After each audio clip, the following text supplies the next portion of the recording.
चलो बच्चों, तो आज हम लोग अकाउंट में चैप्टर नंबर 2 कंटिन्यू करें, जो चैप्टर का नाम है final accounts of partnership firm. देखो, इनमें हमने फाइनल अकाउंट्स के काफ़ी सम देखे हैं ना। अब हम लोग उसके आगे का क्वेश्चन देखें, जो क्वेश्चन नंबर 13 है। देखो, आप लोग जो है वो टेक्स्ट बुक साथ में रखो, और ये जो क्वेश्चन नंबर 13 है ना, उसे भी आप लोग एक इम्पॉर्टेंट सम की तरह टिक करो। इम्पॉर्टेंट सम में इसे इसलिए बोल रहा हूँ क्योंकि इसमें एक तो कोई नई एंट्रीज तो नहीं है, जैसे पहले किए हैं वैसे ही करने हैं, लेकिन इसमें ना थोड़े थोड़े लॉजिक दिए हुए हैं। इनके एडजस्टमेंट थोड़े से लॉजिकली हैं, बस उसके लिए ये सम टिक करो आप लोग। जिनमें हम लोग इसके एडजस्टमेंट देखेंगे ना, तो पता चलेगा कि क्या लॉजिक है। देखो, क्वेश्चन में क्या दिया हुआ है, Harsha and Chhaya are the partner of partnership firm, from the following transaction prepare final account. यहाँ ट्रायल बैलेंस दिया हुआ है ना। जो भी सम हो तो सबसे पहले 3 चीज़ें चेक करते हैं। एक तो पहले वो चेक करो कि इसमें सिर्फ कैपिटल अकाउंट बनाना है कि कैपिटल और करंट दोनों अकाउंट बनाना है, वो चेक कर लो। तो देखो, आपके ट्रायल बैलेंस में कैपिटल और करंट अकाउंट भी दिया हुआ है, लिखा हुआ है ना। ड्राइंग के नीचे भी कैपिटल के नीचे भी करंट अकाउंट लिखा हुआ है, मतलब इसमें दोनों बनाने हैं। फिर दूसरी चीज़ चेक किया करो कि क्या इस पूरे ट्रायल बैलेंस में कहीं trading account, profit and loss account वो दिया तो नहीं हुआ है। जैसे आगे के सब में अगर दिया हुआ होता था तो वो अकाउंट बनाते ही नहीं थे। तो इसमें कुछ ऐसा है? हाँ है। देखो, क्रेडिट साइड पे है ना, क्रेडिटर्स के नीचे लिखा हुआ है ट्रेडिंग अकाउंट। क्रेडिटर्स के नीचे लिखा हुआ है ना ट्रेडिंग अकाउंट। तो ये जो ट्रेडिंग अकाउंट है, इसका मतलब ट्रेडिंग अकाउंट हमें बनाने की ज़रूर नहीं है वो। लेकिन फिर तीसरी चीज़ चेक किया करो हर सम में कि क्या एडजस्टमेंट में कोई ऐसा है कि जिसकी एंट्री ट्रेडिंग अकाउंट में आती हो। पता है, इससे पहले वाला एक सम किया था जिसमें लिखा तो हुआ था ट्रेडिंग अकाउंट, लेकिन फिर एडजस्टमेंट उसके ट्रेडिंग अकाउंट के थे, परचेज सेल के एडजस्टमेंट थे। तो वो एडजस्टमेंट के लिए फिर से ट्रेडिंग अकाउंट बनाना ही पड़े, भले छोटा सा बनाना तो पड़ेगा। तो क्या इसमें कोई ऐसा है? तो इसके एडजस्टमेंट भी रीड करो आप लोग। तो देखो, इनके एडजस्टमेंट में ना 4th वाला एडजस्टमेंट है कि 4th वाला एडजस्टमेंट में दिया हुआ है total of sales book is undercast by 300। मतलब सेल्स बुक में 300 रुपये लिखना भूल गए हैं, कहते हैं अंडर कास्ट हो गया, मतलब कि रह गया है वो। तो इसका मतलब कि हमें ट्रेडिंग अकाउंट बनाना पड़ेगा, क्योंकि ये जो सेल बुक में रह गया तो सेल की एंट्री कहाँ करते हैं? प्रॉफिट एंड लॉस में करोगे सेल की एंट्री? नहीं ना, उसकी एंट्री कहाँ करनी पड़ेगी? वो तो हमें ट्रेडिंग अकाउंट में ही करनी पड़ेगी। मीन्स इसमें ट्रेडिंग अकाउंट भी बनाना पड़ेगा, भले वो दिया हुआ है। तो इसमें 6 के 6 अकाउंट्स हमें तैयार करने हैं। फिर से बोल रहा हूँ, हर सम में ये 3 चीज़ें चेक किया करो। एक कैपिटल करंट, दूसरा ट्रेडिंग प्रॉफिट एंड लॉस कुछ दिया हुआ है क्या, और तीसरा एडजस्टमेंट। ये 3 चीज़ें रीड कर लिया करो, उसके बाद फिर सम शुरू करो। तो अब इसमें हम लोग 6 के 6 अकाउंट तैयार करेंगे। सबसे पहले ट्रेडिंग अकाउंट तैयार करो कि trading account of Harsha and Chhaya for year ending 31/3/17। भले ट्रेडिंग अकाउंट छोटा ही तैयार करना, क्योंकि इसमें खाली ये एक एडजस्टमेंट ही है। उसके बाद profit and loss account, profit and loss account of Harsha and Chhaya. अब भले एक ही पेज पे ऊपर जो है वो 25% पेज पे जो है वो ट्रेडिंग अकाउंट तैयार कर लो, बाकी के पेज पे प्रॉफिट एंड लॉस तैयार कर लो, एक पेज पे ही आ जाएगा। उसके बाद profit and loss appropriation account वो बनाएंगे। उनके बाद कैपिटल अकाउंट तैयार करें। कैपिटल के बाद करंट अकाउंट भी इसमें बनाएं, और आखिरी में बनाएंगे बैलेंस शीट। तो ये 6 के 6 अकाउंट आपके तैयार हो गए। ये आप लोग ड्रॉ कर लो, तो उसके बाद जो है वो इनके सम शुरू करें। तो देखो, अब हम लोग इसके एडजस्टमेंट की शुरुआत करें। तो एडजस्टमेंट में पहला वाला दिया हुआ है कि provide 5% interest on capital, 6% on drawing, 10% on opening balance of current account. अब पहले में ही दिया हुआ है कि हमें सब पे इंटरेस्ट देना है, capital interest, drawing interest, current account का इंटरेस्ट, वो सब देना है। तो चलो एक एक करके एंट्री करते हैं ना, कोई बात नहीं है। पहले कैपिटल इंटरेस्ट की एंट्री कर लो, फिर ड्राइंग इंटरेस्ट की करो, फिर वो करंट अकाउंट की करना। अब इनकी एंट्रीज़ में ध्यान देना, मैं बोल रहा हूँ इनके एडजस्टमेंट थोड़े से लॉजिकल हैं। एडजस्टमेंट हो गए तो उसके बाद तो सम ईजी रहता है, थोड़े से लॉजिकल आएंगे, पहला वाला ही जैसे कि ध्यान देना। पहले तो देखो, कैपिटल पे 5% इंटरेस्ट देना है। तो हम लोग क्या करते हैं कि पहले कैपिटल लिखते हैं। कहाँ पे लिखते हैं? कैपिटल अकाउंट में। यहाँ कैपिटल अकाउंट में लिखेंगे ना हम लोग कैपिटल, और यहाँ कैपिटल करंट दोनों अकाउंट बनाए हैं, तो कैपिटल अकाउंट में वो एक ही एंट्री आएगी, बस वो बैलेंस ब्रॉट फॉरवर्ड स्टार्टिंग की एंट्री। तो आपके ट्रायल बैलेंस में देखो कैपिटल कितना दिया हुआ है, आपके ट्रायल बैलेंस में कैपिटल क्रेडिट साइड पे दिया हुआ है, कैपिटल अकाउंट में हर्षा और छाया। तो हर्षा का दिया हुआ है 20,000, छाया का दिया हुआ है 30,000। तो आप लोग कैपिटल अकाउंट में जाओ और कैपिटल अकाउंट में क्रेडिट साइड पे लिखो, क्रेडिट साइड पे ये बैलेंस ब्रॉट फॉरवर्ड 20,000 एंड 30,000। अब इस पर हमें 5% कैपिटल इंटरेस्ट देना है। तो इसका जो कैपिटल इंटरेस्ट लिखते हैं ना, इसका जो कैपिटल इंटरेस्ट लिखते हैं वो कहाँ पर, इसके नीचे ही मत लिखना। यहाँ पे हमने करंट अकाउंट बनाया है, तो इसका कैपिटल इंटरेस्ट करंट अकाउंट में क्रेडिट साइड पे जाएगा। एंट्री तो पता है ना, कैपिटल अकाउंट अगर बना रहे हैं ना हम लोग और करंट अकाउंट भी साथ में बना रहे हैं ना, तो कैपिटल अकाउंट में सिर्फ ये एक ही एंट्री होगी बस। अब ये अकाउंट भूल जाओ। अब पूरे सम में यहाँ पे कोई दूसरी एंट्री नहीं, सभी एंट्रीज अब कहाँ पे लिखेंगे, करंट में लिखेंगे। तो इसका कैपिटल इंटरेस्ट भी करंट अकाउंट के क्रेडिट में जाएगा, करंट अकाउंट में। अब यहाँ ध्यान दो कि देखो इस पर 5% इंटरेस्ट देना है, समझना। 5% इंटरेस्ट मतलब 20,000 के 5% गिनो, तो उसके 5% कितने होंगे, उसके 5% होंगे 1,000 रुपीज़। और 30,000 के 5% गिनो, तो उसके 5% कितने होंगे, 1,500 रुपीज़। ये दोनों में, तो दोनों में लिखना तो ये इंटरेस्ट है ना, लेकिन इसमें आपके ट्रायल बैलेंस में देखो कि ट्रायल बैलेंस में इंटरेस्ट ऑन कैपिटल भी दिया हुआ है, देखो डेबिट साइड पे दिया हुआ है इंटरेस्ट ऑन कैपिटल, लिखा हुआ है उसमें कि इंटरेस्ट ऑन कैपिटल हर्षा के 700 और छाया के 1,000 लिखे हुए हैं ना उसमें। तो इसका मतलब क्या पता है कि हर्षा को इंटरेस्ट देने थे 1,000 रुपीज़, उसमें से 700 दिया हुआ है। उसको कितने 1,000 रुपीज़ इंटरेस्ट देना था ना, उसमें से 700 दिया हुआ है। तो इसका मतलब कि उसके खाली 300 रुपये इंटरेस्ट देना बाकी रहा। तो हम लोग जो करंट अकाउंट में इंटरेस्ट लिखते हैं ना, वो करंट अकाउंट में 1,000 रुपीज़ नहीं लिखेंगे, उस पर सिर्फ कितना लिखेंगे, सिर्फ 300 रुपीज़ लिखेंगे। लॉजिक समझ में आया? ऐसा इंटरेस्ट मतलब ऐसी एंट्री पहले के सम्स में नहीं थी कि देखो 5% इंटरेस्ट देना था, तो वो तो 1,000 रुपये हो रहा था, लेकिन उसमें से 700 रुपये दिया हुआ है ना ट्रायल बैलेंस में हर्षा के 700 रुपीज़। तो इसका मतलब हमें बाकी के 300 रुपये ही इंटरेस्ट देना है। और जो ये 700 रुपये है ना, उनकी एंट्री हम लोग प्रॉफिट एंड लॉस एप्रोप्रिएशन में करेंगे। देखो गिनना तो पूरे 1,000 ही है, ना 5% तो, लेकिन उसमें से 700 दिया हुआ है, तो जो करंट अकाउंट है ना उसमें खाली 300 लिखेंगे, और एप्रोप्रिएशन में तो पूरे 1,000 ही लिखेंगे। ये समझो बेटा, करंट अकाउंट में जो बाकी होता है वही लिखेंगे, ये याद रखना। करंट अकाउंट में जो बाकी होता है वही लिखेंगे और एप्रोप्रिएशन में पूरा लिखेंगे। आगे के जितने भी सम थे ना, उसमें कोई ऐसी एंट्री नहीं थी, तो करंट अकाउंट में भी पूरा लिखते थे और एप्रोप्रिएशन में भी पूरा लिखते थे।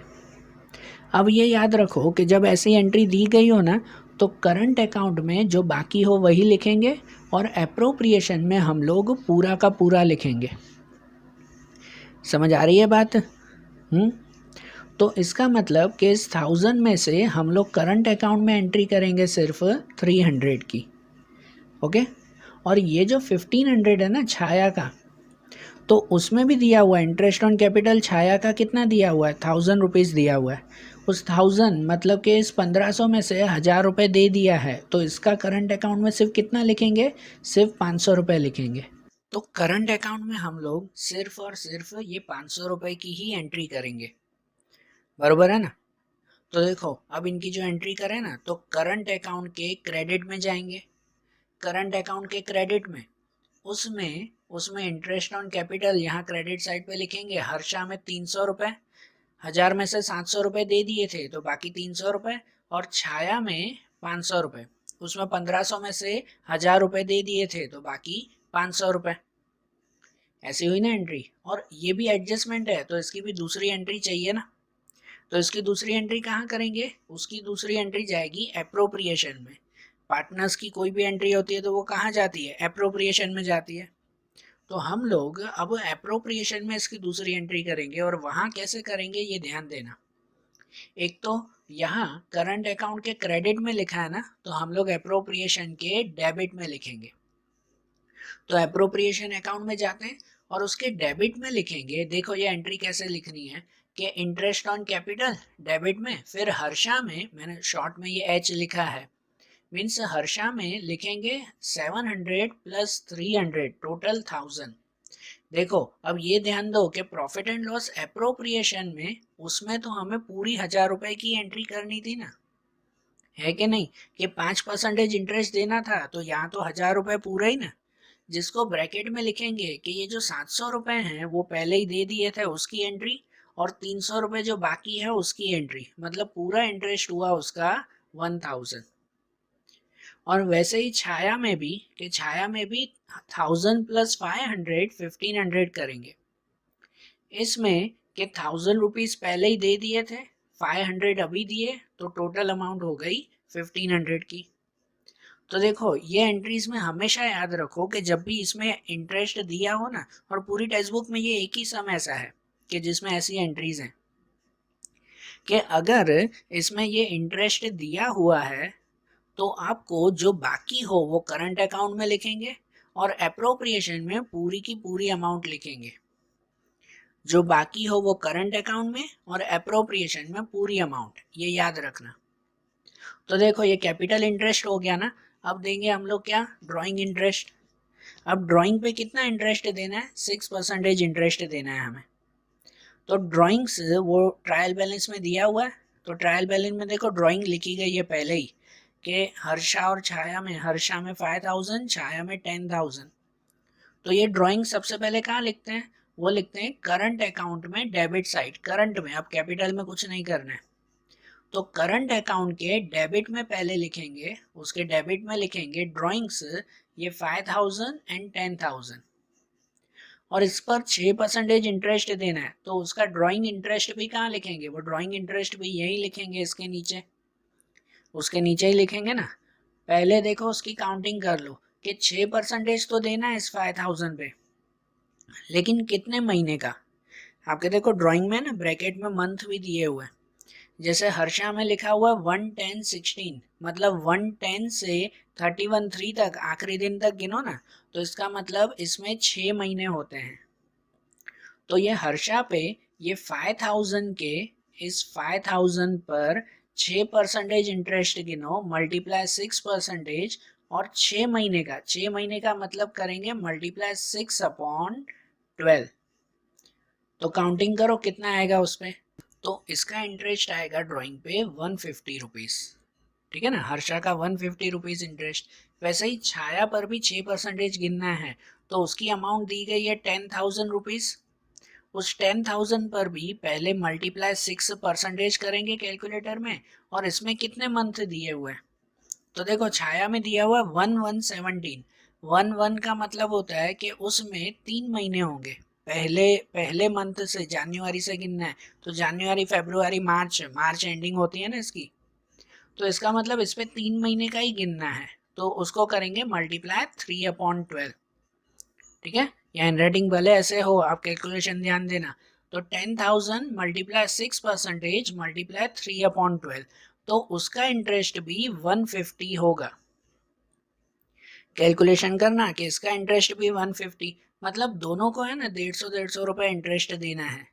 लेकिन उसमें आपके ट्रायल बैलेंस में फिर से देखो कि पहले कोई एंट्री है, तो हाँ देखो क्रेडिट साइड पे इंटरेस्ट ऑन ड्राइंग दिया हुआ है, इंटरेस्ट ऑन ड्राइंग दी गई है उसमें कि हर्षा के 100 रुपीज और छाया के 50 रुपीज। इसका मतलब हर्षा को 150 रुपए देने थे, उसमें से 100 रुपए दे दिए हैं, तो बाकी बचे कितने, 50 रुपए बचे। तो हम जो करंट अकाउंट में एंट्री करते हैं ना, वो जो बाकी हो वही एंट्री करते हैं, मतलब हर्षा को यहाँ से 50 रुपए ही लिखेंगे। और छाया को भी 150 रुपए देने थे, उसमें से उन्होंने कितने दे दिए हैं, 50 रुपए दे दिए हैं। ट्रायल बैलेंस में जो दिया हुआ है छाया में 50 रुपीज लिखा हुआ है, मतलब इसको बाकी के 100 रुपए देंगे। तो करंट अकाउंट में जो बाकी हो वही लिखेंगे, तो छाया को लिखेंगे सिर्फ 100 रुपीज।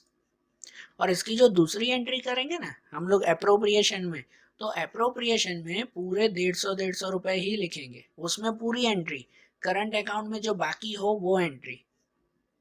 तो हम जो ड्राइंग इंटरेस्ट लिखेंगे करंट अकाउंट में, तो यहाँ कितना लिखना है कि जो बाकी है वो लिखना है उसमें। तो देखो यहाँ पर उसी का ही नीचे हम लोग लिखेंगे इंटरेस्ट ऑन ड्राइंग, हर्षा में 50 रुपीज और छाया में 100 रुपीज, जो बाकी थे उसकी एंट्री।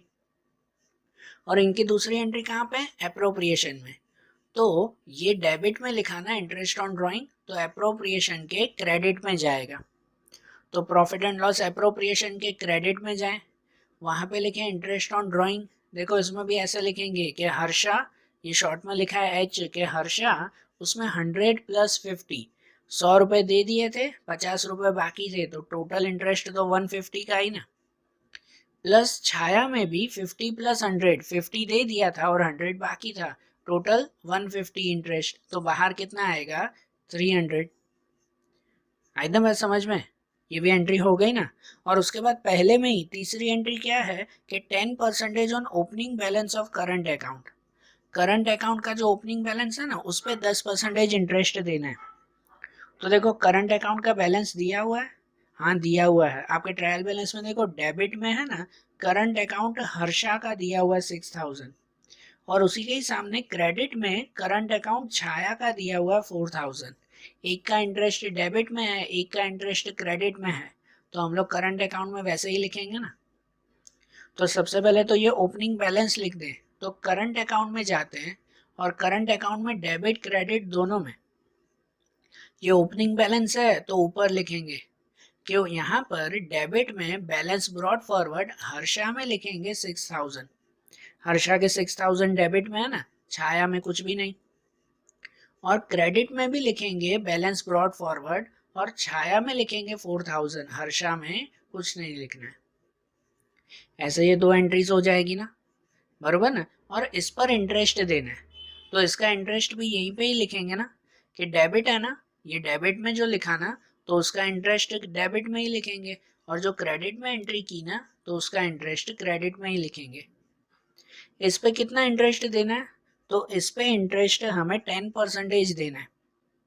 तो इस पे 10% इंटरेस्ट तो देंगे, लेकिन वही चेक करो कि जैसे कैपिटल और ड्राइंग में था, क्या इसका इंटरेस्ट भी कहीं पे दिया हुआ है। तो यहाँ पर है ना करंट अकाउंट का इंटरेस्ट सिर्फ क्रेडिट में लास्ट सेकेंड एंट्री है। क्रेडिट में लास्ट सेकेंड में लिखा हुआ है टेक्स्ट बुक में इंटरेस्ट ऑन करंट अकाउंट सिर्फ हर्षा का ही दिया हुआ है, छाया का इंटरेस्ट दिया हुआ नहीं है, मतलब उसमें तो पूरा ही गिनना है। यहाँ हर्षा में हमें काउंट करना है। तो देखो इस 6000 के, इसके 6000 के 10% हमें गिनने हैं, तो उसके 10% होंगे 600 रुपए। और उस 600 रुपए में से यहाँ ट्रायल बैलेंस में दिया हुआ है 100 रुपए, 100 रुपए दिए हुए हैं। तो 100 रुपए जो दिए हुए हैं ना, तो बाकी कितने बचे, तो बाकी बचे 500 रुपए। तो यहाँ करंट अकाउंट में हम लोग किसकी एंट्री करेंगे, जो बाकी हो वो, तो मतलब बाकी के 500 रुपए की ही एंट्री करेंगे हम लोग करंट अकाउंट में, ठीक है ना। तो हर्षा में इस 6000 के 10% तो 600 हुए, लेकिन 100 लिख चुके हैं, तो बाकी 500 रुपए यहाँ पर। और इसकी जो अप्रोप्रिएशन में दूसरी एंट्री करेंगे ना उसमें पूरे 600 रुपए ही लिखेंगे। और यहाँ पर छाया के भी 10% गिनने, तो उसकी एंट्री यहाँ पे करेंगे ना, तो इसमें कोई बाकी नहीं है, कुछ लिखा हुआ नहीं है, मतलब इसके तो 10% पूरे ही लिखेंगे 400 रुपए। यहाँ तो इसकी पूरी एंट्री करेंगे ना, 10% 400 रुपए लिखेंगे, और अप्रोप्रिएशन में भी पूरे 400 रुपए ही लिखेंगे। समझ आई बात। तो देखो अब जो इनका इंटरेस्ट लिखे हैं, डेबिट का डेबिट में, क्रेडिट का क्रेडिट में, तो यहाँ पर ही लिखेंगे interest on current account, debit में लिखेंगे 500 रुपए, पता ना 100 रुपए कट करके यहाँ लिखे जो बाकी थे वो। और क्रेडिट में भी लिखेंगे इंटरेस्ट ऑन करंट अकाउंट, छाया में लिखेंगे 400 रुपए, ये 4000 के 400 रुपए।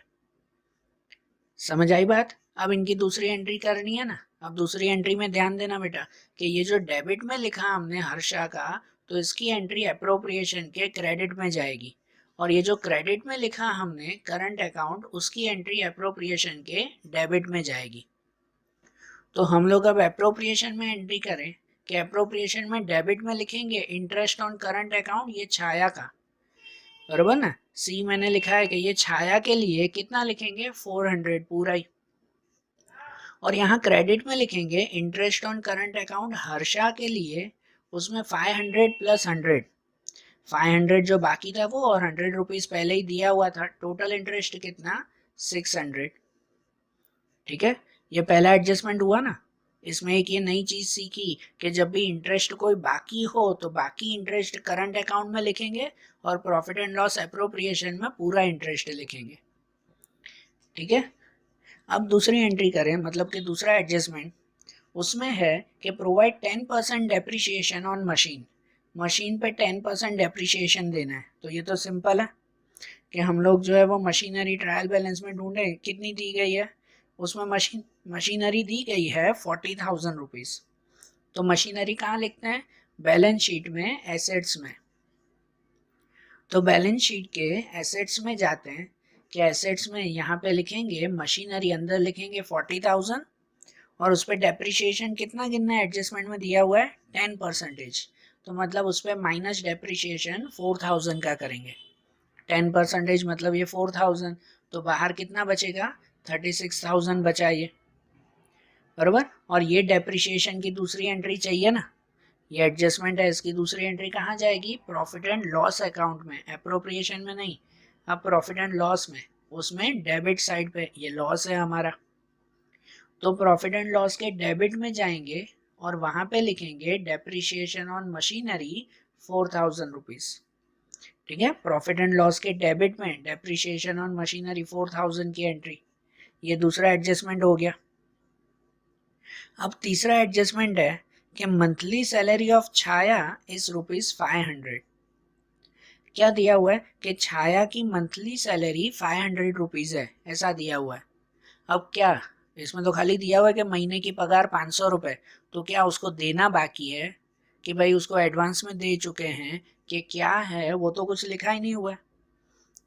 कि उसको नहीं दी है या कुछ, वो तो कुछ भी नहीं लिखा हुआ ना इस एडजस्टमेंट में। खाली क्या लिखा हुआ है, क्या उसकी सैलरी महीने की 500 रुपये है, तो उसका क्या करें। तो इसको इसको चेक करना है ना, तो आप लोग ट्रायल बैलेंस में चेक करो कि ट्रायल बैलेंस में कहीं सैलरी दी गई है। तो देखो यहाँ ट्रायल बैलेंस में ना डेबिट साइड पे सैलरी है, 2 सैलरी दी गई है।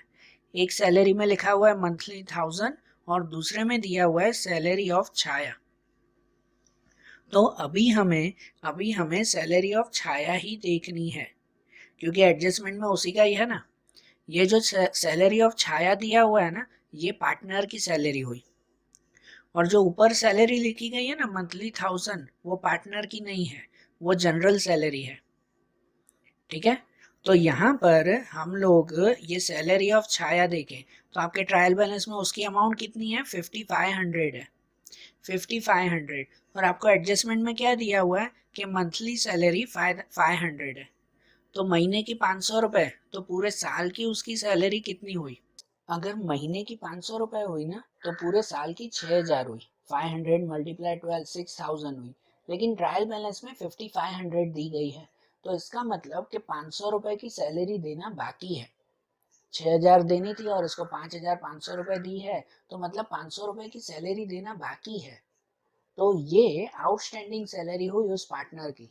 अब पार्टनर के सैलरी की एंट्री कहाँ करते हैं, तो उसकी एंट्री करते हैं एक एप्रोप्रिएशन अकाउंट में और दूसरी एंट्री करते हैं हम लोग करंट अकाउंट में। एक एप्रोप्रिएशन में जाएगी और एक करंट अकाउंट में। और जैसे ऊपर कैपिटल इंटरेस्ट और उसकी की ना, करंट अकाउंट में जो बाकी है वही एंट्री करेंगे और एप्रोप्रिएशन अकाउंट में हम लोग पूरी एंट्री करेंगे। करंट अकाउंट में जो बाकी है वो एंट्री और एप्रोप्रिएशन में पूरी एंट्री। तो देखो, भले पहले अप्रोप्रिएशन की एंट्री करो कि हम लोग अप्रोप्रिएशन में जाएं, डेबिट साइड पे सैलरी देनी है ना पार्टनर को, तो अप्रोप्रिएशन के डेबिट में लिखते हैं। तो अप्रोप्रिएशन के डेबिट में जाते हैं हम लोग और वहां पे लिखें डेबिट साइड पे ये सैलरी, उसमें लिखें कि छाया की सैलरी है 5500 दे चुके हैं और प्लस आउटस्टैंडिंग 500, तो टोटल उसकी सैलरी हुई पूरे साल की 6,000 रुपीज। टोटल इतनी हुई ना सैलरी।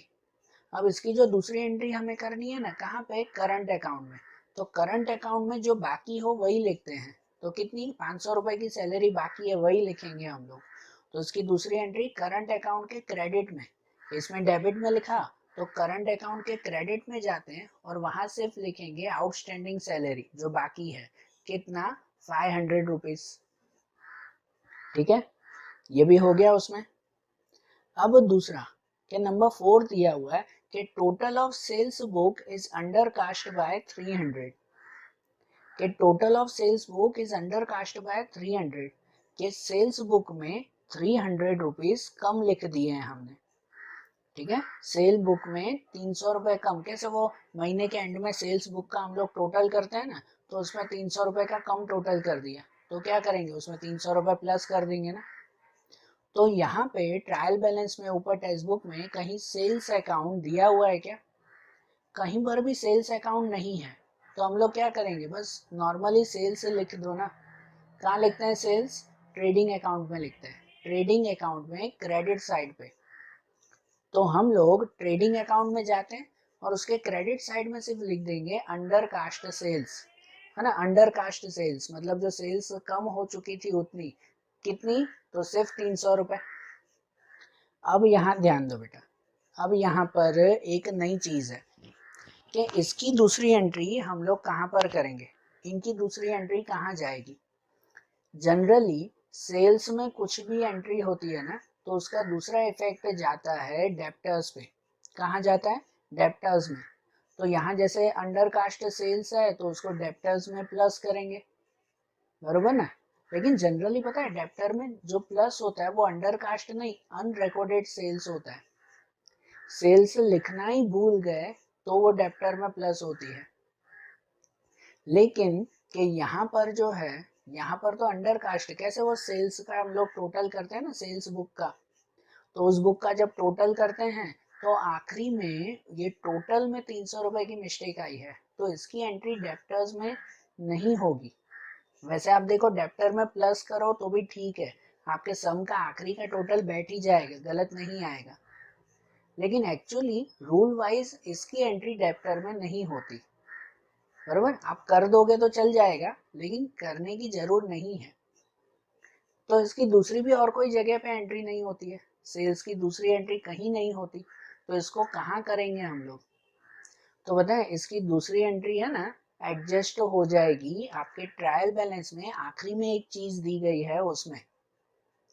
तो यहाँ पे ये एक अलग टॉपिक है आपका नया, सुनना ध्यान से, कि आपके ट्रायल बैलेंस में क्रेडिट साइड पे लास्ट में दिया हुआ है सस्पेंस अकाउंट। सस्पेंस अकाउंट आपको याद है, सस्पेंस अकाउंट कब और क्यों बनाते हैं, 11th में आता था आपको। सस्पेंस अकाउंट तब बनाते हैं कि जब कोई चीज का टोटल नहीं बैठ रहा हो ना, तो उस वक्त हम लोग सस्पेंस अकाउंट बनाते हैं कि भाई पता नहीं कौन सी चीज जो है वो बाकी रह गई है, वो याद नहीं आ रहा है, तो उसकी जगह पर हम लोग सस्पेंस अकाउंट लिख देते हैं। याद है ना, 11th में आता था। तो यहाँ सस्पेंस अकाउंट कितने रुपए का है, 300 रुपए का। मतलब कुछ याद नहीं आ रहा था, 300 रुपए की कौन सी चीज लिखनी बाकी है, वो याद आ गई ये एडजस्टमेंट में। ये एडजस्टमेंट में आपको याद आ गई कि 300 रुपए की सेल लिखना बाकी है। समझ आ रहा है ना, कि वो जो सस्पेंस अकाउंट है ना, वो 300 रुपए क्या लिखना बाकी था नहीं पता था, वो ये एडजस्टमेंट में से क्लियर हो गया कि वो 300 रुपए इस सेल के लिखने बाकी थे। तो वो हमने एंट्री कर दी ना, ये एंट्री कर दी, तो अब इसकी दूसरी एंट्री की जरूरत नहीं है, क्योंकि ये एंट्री है ना उस सस्पेंस अकाउंट में एडजस्ट हो जाएगी। समझ आ रहा है, ये सस्पेंस अकाउंट में एडजस्ट हो जाएगी। मतलब अब जब सम करेंगे ना, तो सम करते वक्त ये सस्पेंस अकाउंट नहीं लिखेंगे। वैसे भी कभी फाइनल अकाउंट में सस्पेंस अकाउंट थोड़ी लिखा जाता है, साल के एंड में सस्पेंस अकाउंट कभी भी नहीं लिखते इस फाइनल अकाउंट में। तो इसलिए ये सस्पेंस अकाउंट नहीं लिखा जाता है। अगर आप लोग ऐसी भी एंट्री करो ना, दूसरी मेथड बताया, ये रूल वाइज बताया कि इसकी एक ही एंट्री करेंगे, दूसरी कोई एंट्री नहीं, क्योंकि ये सस्पेंस अकाउंट में एडजस्ट हो गया। अब अगर दूसरी तरह से आपको एंट्री करनी हो, वो रूल तो नहीं है लेकिन कर सकते हो, सम का टोटल आ जाएगा। से बता रहा हूँ सुनो, कि ये जो सेल लिखा 300 रुपए, इसकी दूसरी एंट्री जनरली करते हो डेप्टर्स में प्लस, तो आप लोग भले डेप्टर में प्लस कर दो, कोई बात नहीं है। कहाँ पे? बैलेंस शीट में क्रेडिट साइड पे, है ना, मतलब कि एसेट्स में, कि डेप्टर्स में प्लस कर दो ये 300 रुपए, ये दूसरी एंट्री हो गई। फिर जब सम एंड होगा ना, तो ये जो सस्पेंस अकाउंट है ना, वो सस्पेंस अकाउंट भी आपको लिखना पड़ेगा। कहाँ लिखना पड़ेगा पता है? कि वो लिखना पड़ेगा लायबिलिटी में, कि ये सस्पेंस अकाउंट मतलब हमें पता नहीं चला क्या बाकी है, क्यों बाकी है, और क्रेडिट साइड पे दिया हुआ है ना, तो इसका मतलब हमारी कुछ लायबिलिटी बाकी है, तो उसकी एंट्री करेंगे हम लोग दूसरी, कहाँ पर? लायबिलिटी में। तो अगर इसका प्लस आप लोग डेप्टर में कर रहे हो ना, तो सस्पेंस अकाउंट आपको लायबिलिटी में लिखना पड़ेगा। तो ये क्या हो गया? एडजस्ट हो गया, एक एसेट्स में लिखो, एक लायबिलिटी में लिखो, तो वो एडजस्ट हो गया। और अगर नहीं लिखो ना, तो भी ये क्लियर है कि सेल्स की खाली ये एक ही एंट्री आएगी, बरोबर।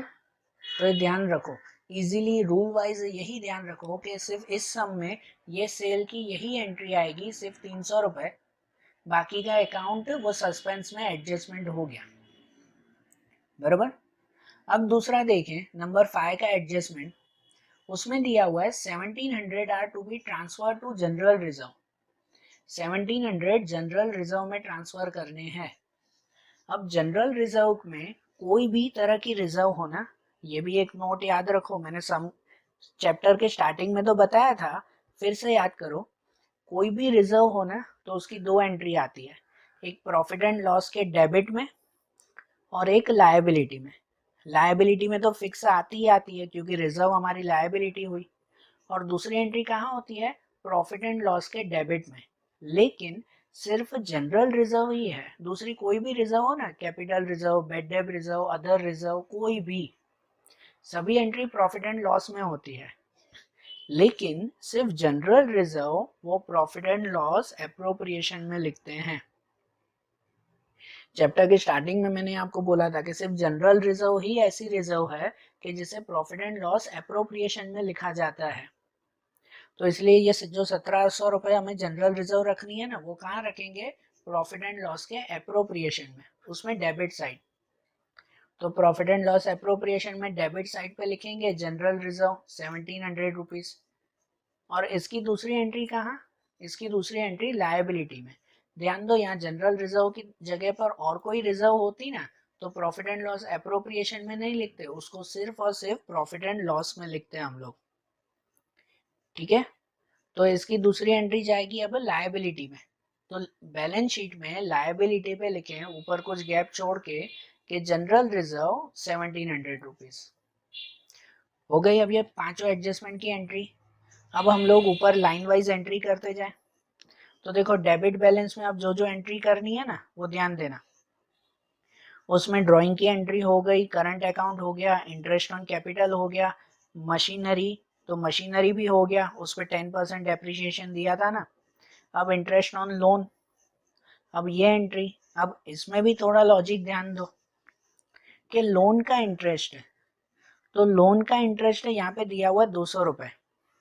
तो पहले है ना, जब भी ऐसा इंटरेस्ट हो ना कहीं पे भी, ये दूसरी चीज है, दूसरी चीज इस सब में खाली ध्यान दो कि ट्रायल बैलेंस में कहीं पर भी इंटरेस्ट हो ना, जैसे ये लोन का इंटरेस्ट है, तो पूरे पूरे ट्रायल बैलेंस में एक बार चेक करो कि कहीं पे लोन दी गई है क्या, कि लोन कितने की ली थी, किससे ली थी, कि उसका इंटरेस्ट 200 रुपए दे रहे हैं, कि वो एक बार चेक तो करो। देखो, उस इंटरेस्ट के बिल्कुल सामने ही ऊपर लिखा हुआ है लोन ऑफ हर्षा, दिया हुआ ना, लोन ऑफ हर्षा कितना 110/16 को लिया था 10,000 की लोन। तो इसका मतलब हमने ना हर्षा से 10,000 की लोन ली थी 110 को मतलब कि 6 महीने की, 6 महीने का इंटरेस्ट हुआ ना उस पर। तो ये हर्षा पार्टनर है, तो याद करो पार्टनर को हम लोग कितना इंटरेस्ट देते हैं? 6% गिन। तो ये जो 10,000 है ना, उस 10,000 के 6% गिनो, तो उसके 6% होते हैं 600 रुपए, और वो भी 6 महीने के गिनने हैं। 110 को दिया हुआ है ना, मतलब लोन पे है ना कि 10,000 की लोन है, ये मैं रफ में गिन रहा हूँ कि 10,000 की लोन है, उस पे फिर से 6% इंटरेस्ट गिनेंगे, और वो भी 6 महीने का गिनेंगे, मल्टीप्लाई 6/12। तो इसका मतलब उस पर इंटरेस्ट कितना आएगा, 300 रुपए का इंटरेस्ट आएगा, सिर्फ 300 रुपए। तो इंटरेस्ट तो हुआ आपका 300 रुपए का, लेकिन जो डेबिट में दिया हुआ है ना इंटरेस्ट ऑन लोन, वो तो 200 रुपए ही दिया हुआ है। तो इसका मतलब कि 100 रुपए का इंटरेस्ट देना बाकी है। देखो इसमें कहीं कोई ब्रैकेट कुछ भी नहीं है, लेकिन फिर भी ये एक तरह का एडजस्टमेंट हो गया ना एडजस्टमेंट। इसकी भी दो एंट्री करनी पड़ेगी कि 100 रुपए का इंटरेस्ट बाकी है, बरोबर। तो इनकी एंट्रीज जब करो ना, ये लोन की एंट्रीज, तो उसके मैंने बताया था हमेशा 3 एंट्री करते हैं। सबसे पहले बैलेंस शीट में एंट्री करेंगे, तो बैलेंस शीट में लायबिलिटी में पहले पूरी अमाउंट लिख देंगे। वहीं लायबिलिटी में पूरी अमाउंट लिखेंगे कि लोन ऑफ हर्षा 10,000 रुपीज, 10,000 की लोन हमने ली है, और उसके ऊपर जो इंटरेस्ट देना था ना 300 रुपए, उस 300 में से 200 दे दिया है, 100 बाकी है। 100 रुपए बाकी ना, ऐसी काउंटिंग मिली ना कि 300 रुपए इंटरेस्ट हो रहा था, 200 रुपए उसमें लिखे हुए हैं, बाकी 100। तो यहाँ लायबिलिटी में जो बाकी हो वही, लायबिलिटी मतलब जो हमें चुकाना है, जो बाकी है, तो यहाँ पे खाली 100 रुपए ही लिखेंगे। और इसकी जो दूसरी एंट्री आएगी ना प्रॉफिट एंड लॉस में, ये अप्रोप्रिएशन में नहीं, लोन की एंट्री प्रॉफिट एंड लॉस में ही जाती है। तो इसकी दूसरी एंट्री जो प्रॉफिट एंड लॉस में आएगी ना, उसमें पूरे 300 रुपए लिखेंगे, ठीक है, उसमें पूरे 300 रुपए। और यहाँ पे सिर्फ और सिर्फ 100 रुपए। तो ये लोन ऑफ हर्षा, उसके ही नीचे लिखें कि इंटरेस्ट ऑन लोन, कि इंटरेस्ट ऑन लोन कितना लिखेंगे हम लोग, सिर्फ 100 रुपीज लिखेंगे, यहाँ पे सिर्फ 100 रुपीज।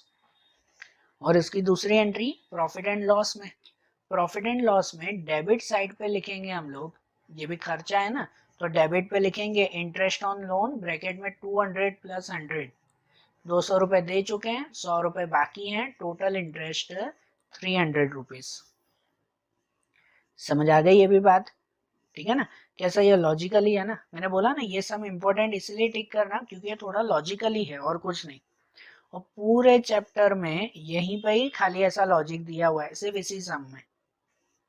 चलो देखो, अब डेबिट साइड पे इंटरेस्ट ऑन लोन वो हो गया। अब उसके बाद है सैलरी। सैलरी ब्रैकेट में दिया हुआ है मंथली 1000 और बाहर दिया हुआ है 13,000।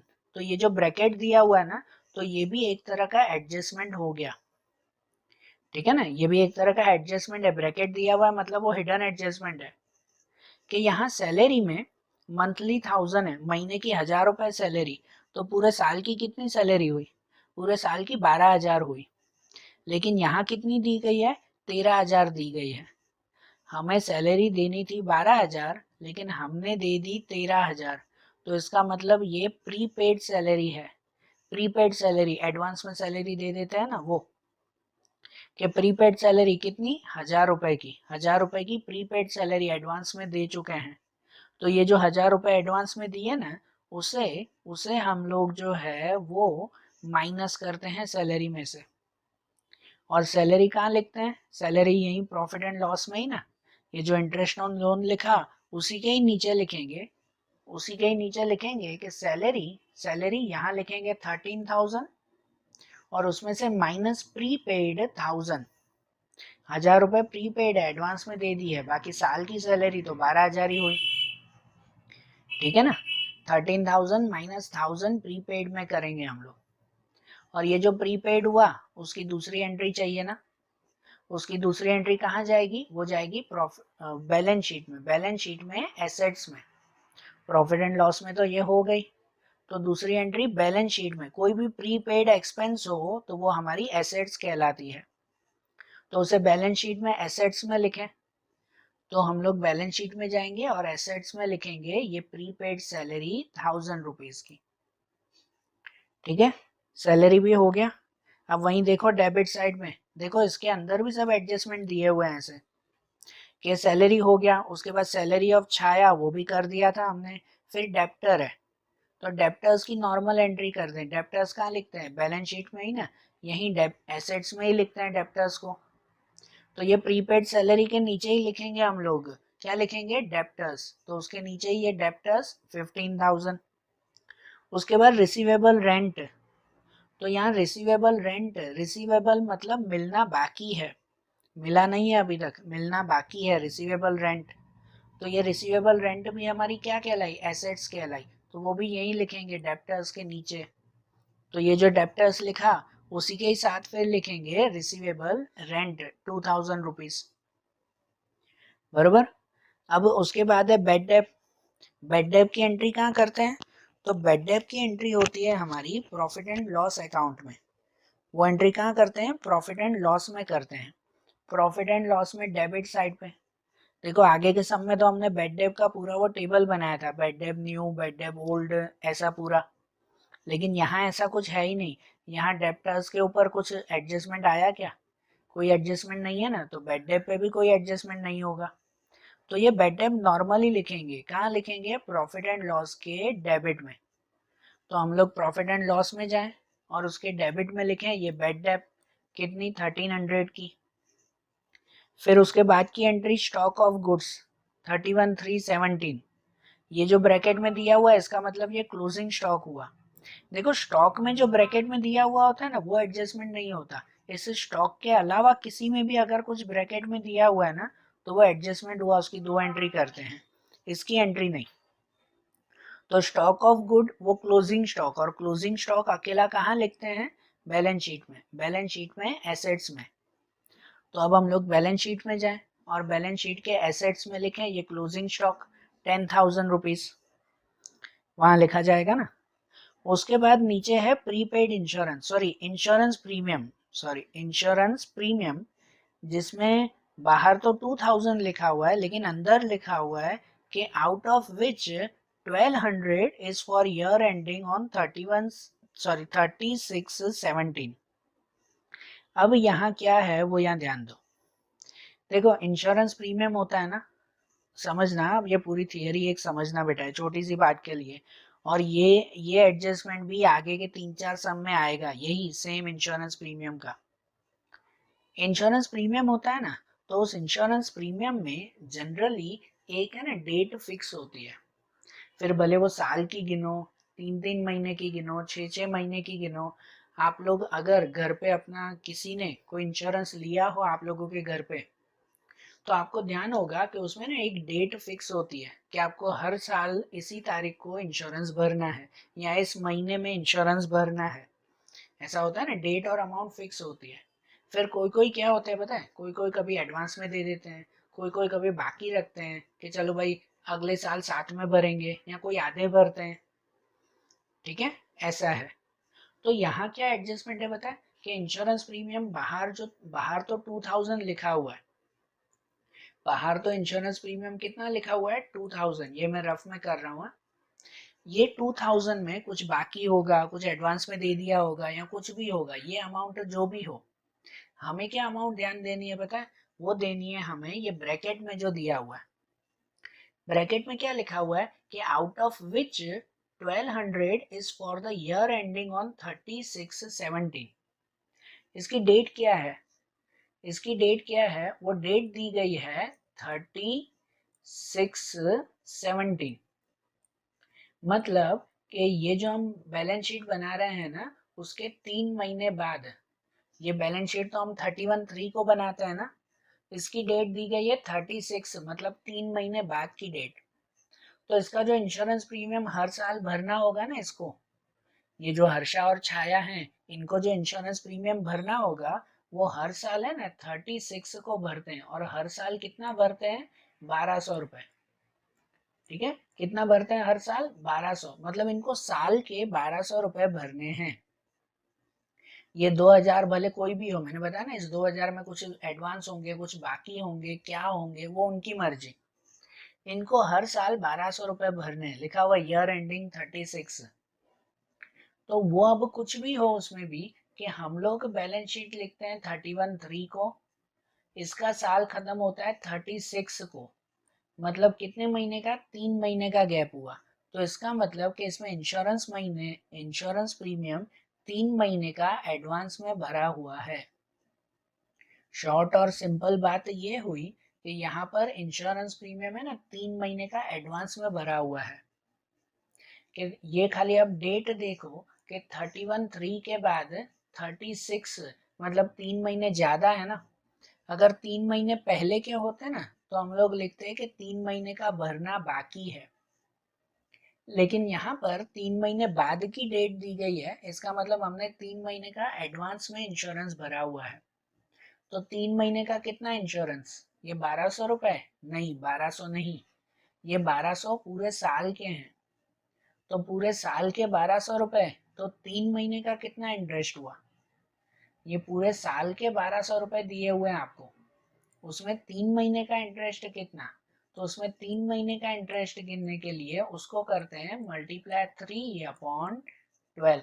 कोई भी महीना गिनना हो ना भाई कितने महीने का है, तो उसको मल्टीप्लाई उस मंथ से करते हैं और डिवाइड बाय 12 से कर देते हैं। 3 महीने का गिनना हो तो 3/12, 6 महीने का गिनना हो तो 6/12। तो इसको 3/12 करो तो आपको मिलेगा उसका आंसर 300 रुपीज। कितना मिलेगा? 300। मतलब इस 2000 प्रीमियम में 300 रुपए एडवांस में भरा हुआ प्रीमियम है, प्रीपेड प्रीमियम। बात समझ में आई? तो आपको क्या करना है, ऐसी कोई भी एडजस्टमेंट हो ना, ये खाली इंश्योरेंस प्रीमियम की ही आएगी, बार बार आएगी ये काफी सम्स में। तो उसमें खाली ये देखो कि ये अमाउंट को आपको जरूरी नहीं है, ये तो आखिरी में लिखेंगे। पहले डेट देखा करो कि कितने महीने का एडवांस में दिया है हमने, यहाँ 3 महीने दिए हुए हैं। तो आपको जो अमाउंट दी गई हो ना, जैसे यहाँ 1200 रुपए दी गई है, ब्रैकेट में जो अमाउंट हो उसके 3 महीने ढूंढ लिया करो कि हाँ 3 महीने का प्रीपेड है। अब इसकी एंट्री कहाँ पे, तो अब इनकी एंट्री करते हैं प्रॉफिट एंड लॉस के डेबिट में। इंश्योरेंस प्रीमियम वो हमारा एक्सपेंस है ना, तो प्रॉफिट एंड लॉस के डेबिट में जाएंगे और प्रॉफिट एंड लॉस के डेबिट में लिखेंगे कि इंश्योरेंस प्रीमियम पहले लिखेंगे 2000, वो पूरी अमाउंट, और उसमें से माइनस प्रीपेड लिखेंगे 300। हमने काउंटिंग की ना 300 रुपए प्रीपेड, तो बाहर लिखेंगे 1700 रुपए। और ये प्रीपेड की दूसरी एंट्री चाहिए, तो प्रीपेड एक्सपेंस हो ना कोई भी, उसकी दूसरी एंट्री कहाँ लिखते हैं, एसेट्स में लिखते हैं। तो अब हम लोग बैलेंस शीट में एसेट्स में जाते हैं और एसेट्स में लिखें प्रीपेड इंश्योरेंस, कितने, 300 रुपए। प्रीपेड इंश्योरेंस प्रीमियम 300 रुपए का लिखेंगे। ठीक है, क्लियर हुआ ये भी? तो अब ये एंट्री भी हो गई ना। अब डेबिट वाली सब एंट्रीज हो गई, अब जो है वो क्रेडिट पे चले। तो अब क्रेडिट में देखो कैपिटल अकाउंट लिख दिया, करंट अकाउंट लिख दिया, इंटरेस्ट ऑन ड्राइंग हमने लिख दिया, लोन ऑफ हर्षा लिख दिया। अब रेंट, तो रेंट कहाँ पे लिखते हैं, ये ध्यान दो बेटा, ये रेंट हमारा एक्सपेंस नहीं है, ये रेंट है ना हमें मिला है। खाली रेंट दिया हुआ है तो उसका मतलब ये नहीं हमारा एक्सपेंस है, हमें रेंट देना है या हमने रेंट चुकाया है, वो नहीं, यहाँ पे रेंट मिला है। कैसे पता चला, तो ये रेंट आपको क्रेडिट साइड पे दिया हुआ है, क्रेडिट साइड की अमाउंट है ना, तो क्रेडिट पे रेंट लिखा हुआ है, इसका मतलब ये रेंट मिला, इनकम है। और इनकम कहाँ लिखते हैं, प्रॉफिट एंड लॉस के क्रेडिट साइड। तो अब प्रॉफिट एंड लॉस के क्रेडिट में जाते हैं और प्रॉफिट एंड लॉस के क्रेडिट में यहाँ पे रेंट लिखा हमने 12,000 रुपीज। ठीक है, फिर क्रेडिटर्स, तो क्रेडिटर्स कहाँ लिखते हैं, क्रेडिटर लिखे जाते हैं लायबिलिटी में। तो बैलेंस शीट के लायबिलिटी में जाते हैं, वहां लिखेंगे ये क्रेडिटर्स 5,000 रुपीज। उसके बाद ट्रेडिंग अकाउंट, तो ट्रेडिंग अकाउंट कहाँ लिखेंगे, वो ट्रेडिंग अकाउंट में ही क्रेडिट साइड पे लिखे ना, हमने बनाया ना ट्रेडिंग अकाउंट, तो उसी में ही क्रेडिट साइड पे लिखें। ट्रेडिंग अकाउंट के क्रेडिट में ऊपर लिखें बैलेंस, बैलेंस 24,700। उसके बाद है बैंक बैलेंस। अब देखो ये बैंक, भले बैंक बैलेंस दिया हुआ है लेकिन कौन सी साइड पे है, क्रेडिट पे है।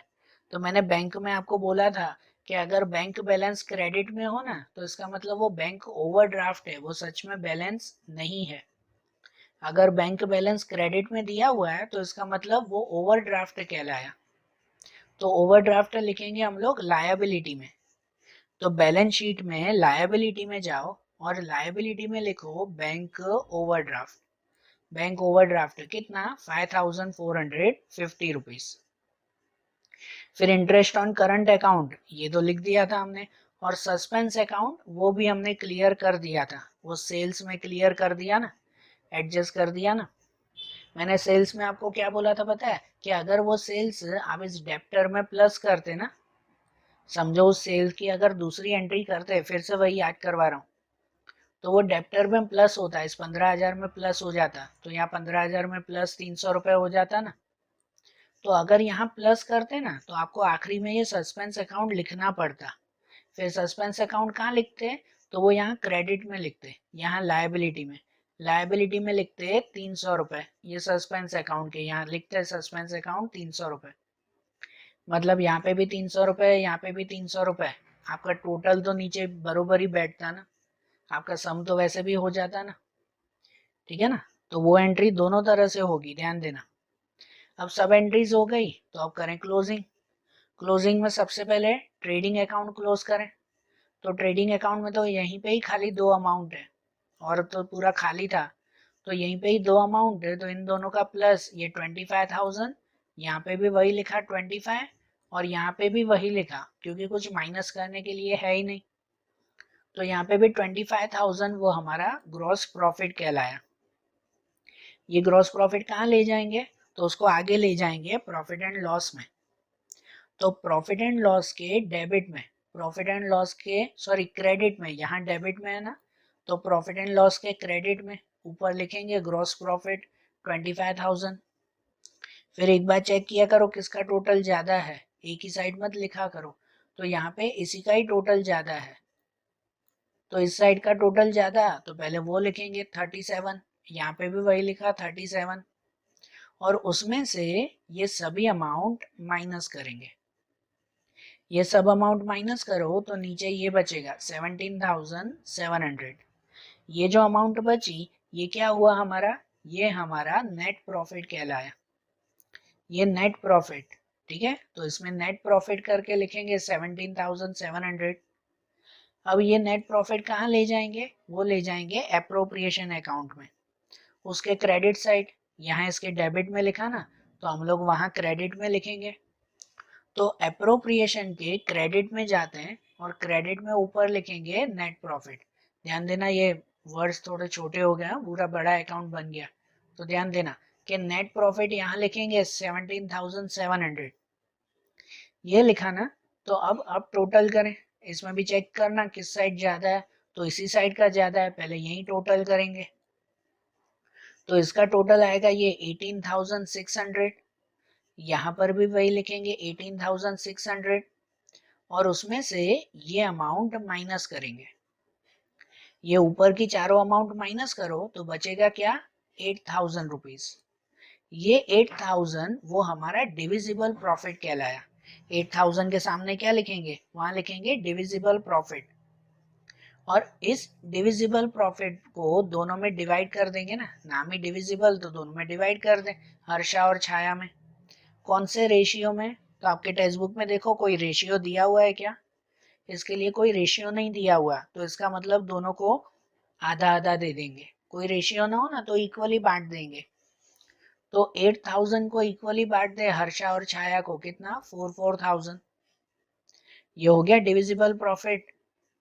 अब ये जो डिविजिबल प्रॉफिट है उसको कहाँ ले जाएंगे, उसको ले जाएंगे हम लोग करंट अकाउंट में, है ना, कैपिटल में नहीं करंट में ले जाए। इसमें डेबिट में लिखा है ना, तो हम लोग करंट के क्रेडिट में लिखें। तो अब करंट अकाउंट में जाते हैं, उसके क्रेडिट साइड पे लिखेंगे, उसके क्रेडिट साइड पे यहाँ पे डिविजिबल प्रॉफिट, डिविजिबल प्रॉफिट दोनों में 4,000 रुपीज। अब क्लोज करें। अब यहाँ क्लोज करते वक्त ध्यान दो कि इसमें इस साइड का टोटल ज्यादा है। करंट अकाउंट में चेक करते हैं, तो यहाँ पर पहले अगर हर्षा में देखो ना, तो यहाँ खाली यही है 4,000 और 300, यहाँ पे 6,000 5,000, इसका टोटल ज्यादा है ना। तो पहले एक एक करके क्लोज किया करो। इसमें ये डेबिट का टोटल ज्यादा है, तो पहले इसका टोटल करेंगे। इसका टोटल यहाँ लिखा 11,550, वही टोटल फिर यहाँ पे भी लिखा, और उसमें से ये दोनों माइनस किए, तो मिला क्या 7,250 रुपीज मिला। ये क्या कहलाया हमारा balance carry forward. Current account में आखिरी में ये बैलेंस बचेगा ना।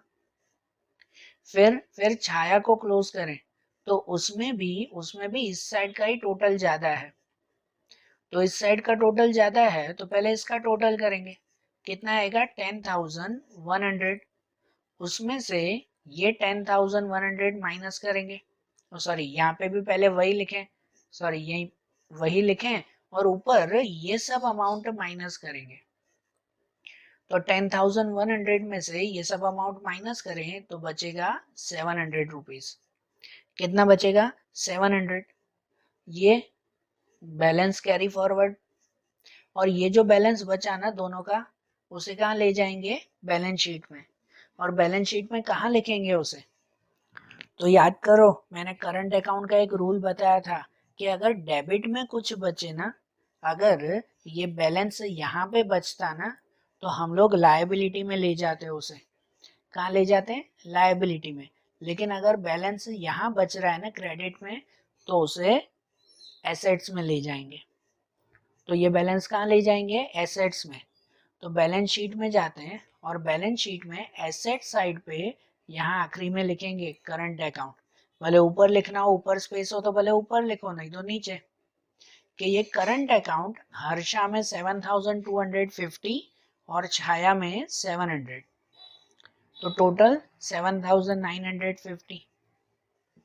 ठीक है ना? ये ध्यान रखना, करंट अकाउंट में अगर डेबिट साइड पे बचता हो ना तो यहाँ लिखते हैं लायबिलिटी में, क्रेडिट में बचा ना तो यहाँ लिखेंगे एसेट्स में। सब क्लोज हो गए। अब बचा हुआ आखिरी कौन सा? Capital account. तो कैपिटल अकाउंट तो डायरेक्ट क्लोज होगा ना, कि उसमें तो यही था कि एक ही अमाउंट थी, तो वही यहाँ पे टोटल लिखेंगे 20,000, वही 20,000 यहाँ भी लिखें और ऊपर बैलेंस कैरी फॉरवर्ड में भी 20,000 ही आएगा। छाया में भी वही 30,000 का यहाँ टोटल, सेम टोटल यहाँ पे भी लिखे पहले 30,000, और कुछ माइनस के लिए है नहीं तो यहाँ पे भी 30,000 ही आएगा बैलेंस कैरी फॉरवर्ड। और ये बैलेंस कहाँ ले जाएंगे? तो इसको ले जाएंगे बैलेंस शीट में लायबिलिटी पे। देखो ये डेबिट पे है ना, तो उसको लायबिलिटी पे ले जाते हैं, और कैपिटल अकाउंट तो हमेशा वहीं आता है। तो बैलेंस शीट में लायबिलिटी में जाएं और वहां कैपिटल अकाउंट करके लिखें हर्षा में 20,000, छाया में 30,000, टोटल 50,000। और फाइनली दोनों साइड का टोटल करें, कि इस साइड का टोटल पहले और उसके बाद इस साइड का टोटल। तो दोनों साइड का टोटल ये आ जाएगा 72,250। वही अगर दोनों साइड का टोटल आ गया मतलब आपका सम करेक्ट है। ठीक है, आया है सम ध्यान से? ये सम एक बार फिर से आप लोग नोटबुक में देखना या लिखना, या तो ये वीडियो में अच्छी तरह से देख लेना, क्योंकि इन सम में जो लॉजिक है ना, ये लॉजिक फिर दूसरे कोई भी सम में ऐसा सम रिपीट नहीं होगा। ठीक है, ध्यान देना। तो आज जैसे ये सम्स देखे ना, ऐसे ही हम इनके दूसरे सम्स हम लोग अगले वीडियोस में देखेंगे। Okay, thank you.